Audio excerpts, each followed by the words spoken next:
Sup nerds, it's Lindsay again. So I just saw the sequel to Happy Death Day a couple of nights ago because I actually really liked the first Happy Death Day. It reminded me of that show, Scream Queens, you know, that Ryan Murphy show that ran for like 2 minutes before it got canceled, but I actually really liked that show too. So I was really excited to see this. Before I get into it, I just want to say this was my first time going to a movie here in London. It wasn't my first time going to a movie since moving to London. I did go see a movie while I was visiting Cardiff. So let me just start by saying this. In the city of Cardiff, a movie ticket was £4. In real American money, that's about $5, okay? $5 for a movie ticket. Guess what a movie ticket costs here in London? £8, £10, £12. No, you moron, it was £17. That's like 23 doll hairs. I paid 23 doll hairs to go sit in a dark room and watch a movie on a screen that's marginally bigger than my laptop. I have a big ass laptop. Should have just streamed it on there. 17 freaking pounds. And of course, when you add the snacks, it goes up to about 60 pounds, but I'm not even mad about the cost of the snacks. I'm mad about the cost of the damn movie. Anyway, I'll go ahead and start with the things I didn't like, just get them out of the way, and then I can end on the stuff that I did like. So by far, my least favorite part of this movie came walking in about 20 minutes into the movie in the form of 3 young women who sat directly behind me and talked the whole time, like not to each other or anything, just like not talking about other things, just kind of reacting to the movie in front of them. Like it was like when like little kids do that, you know, like when the kids do that. I don't know if it was the first movie they'd ever seen before, but I was finally reaching my breaking point about halfway through the movie when finally a terrifying man who was also sitting in that row directly behind me, I guess he decided he'd had quite enough because he stood up out of his chair to tell them to shut the hell up in the most frightening Cockney accent I've ever heard. Thankfully that seemed to put the fear of God in their hearts, and they were mostly quiet for the remainder of the movie. I mean, still kind of whispering something here and there, but I mean, that was annoying. Okay. What else? Okay, got my list here. Oh yeah, the only other thing I really disliked about this movie, and this is the actual movie I'm getting into now, really just the complete blatant disregard for lab safety that's continually present in this film. A lot of this movie takes place in science labs at a university, and you never see a single person wearing any kind of personal protective equipment like gloves or goggles or a lab coat. I mean, at one point, one of the characters walks into what is very clearly a chemistry lab, and his friend follows him in holding a churro for him.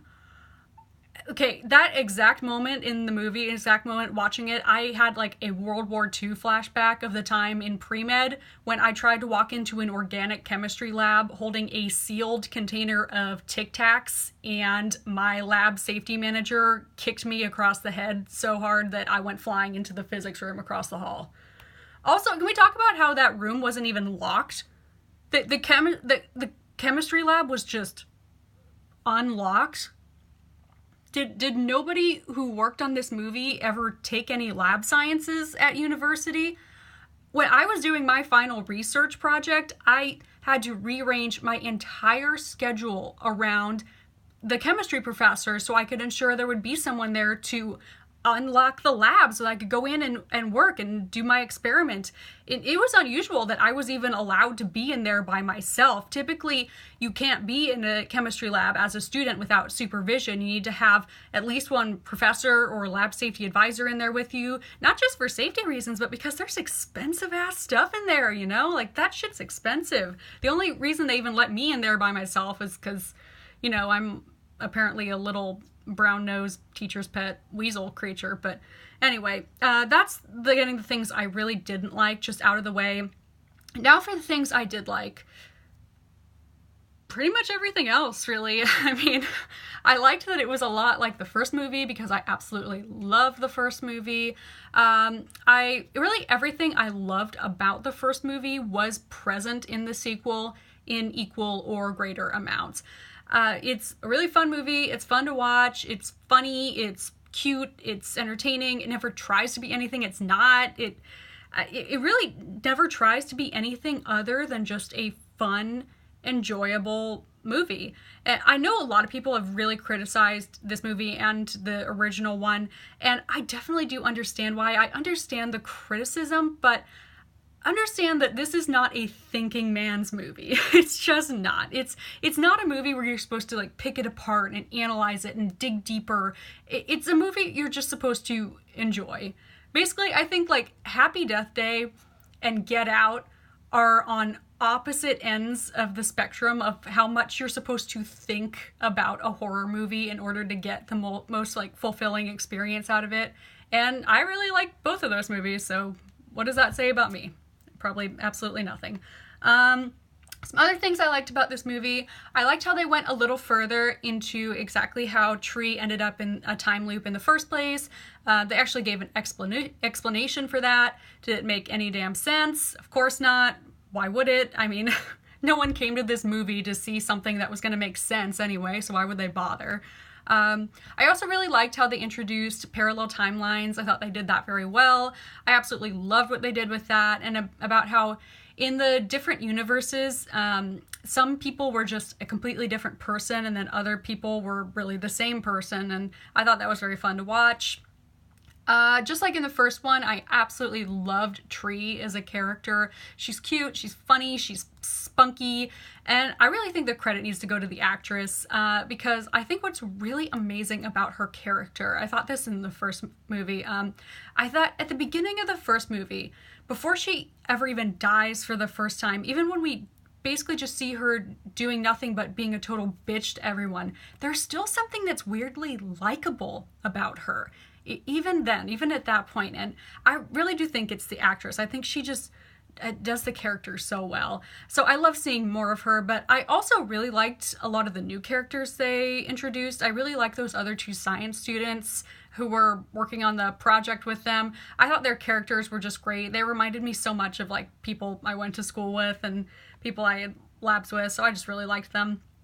I also liked how they did something a little bit different with the repeated deaths, where in the first movie she's getting killed over and over to reset the day, and then this movie she decides she'd rather kill herself to reset the day rather than getting stalked down by a psychotic killer every time. So we're treated to this really kind of fun and funny montage of her basically killing herself over and over again in some really creative ways that she comes up with.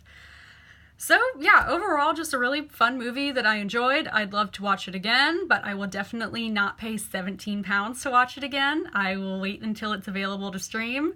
And I've also heard there's a possibility of there being a third one.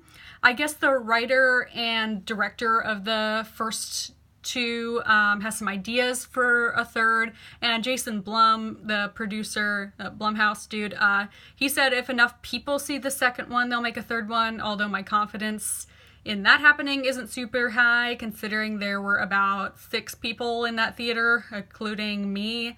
I mean, we didn't even have enough people for like a decent hacky sack circle in that theater, so I can't imagine the movie is making too much money. Although I guess if everyone's paying £17, they'll probably make back their budget in one day. I don't know. If they do make a third one, I would personally love for them to go a little further into the parallel timelines. I really love to see Tree waking up in a different timeline every day, which was what originally I thought they were going with this movie. They ended up not going that way, but I just think that would be really interesting if she woke up in a different timeline every single day. I really think that would be so entertaining if they go that route. And I do hope they continue to focus on Tree. As much as I liked some of the other characters they come up with, I really think that she is just the heart of this movie, or this series, I guess now, that makes it so good.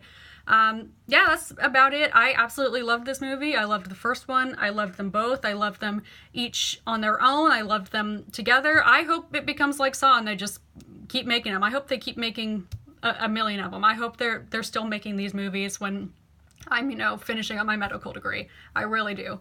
That's what I thought about it. If any of y'all seen this movie, please let me know what you thought. I'd love to hear some other people's opinions, and I'll see y'all in the next video.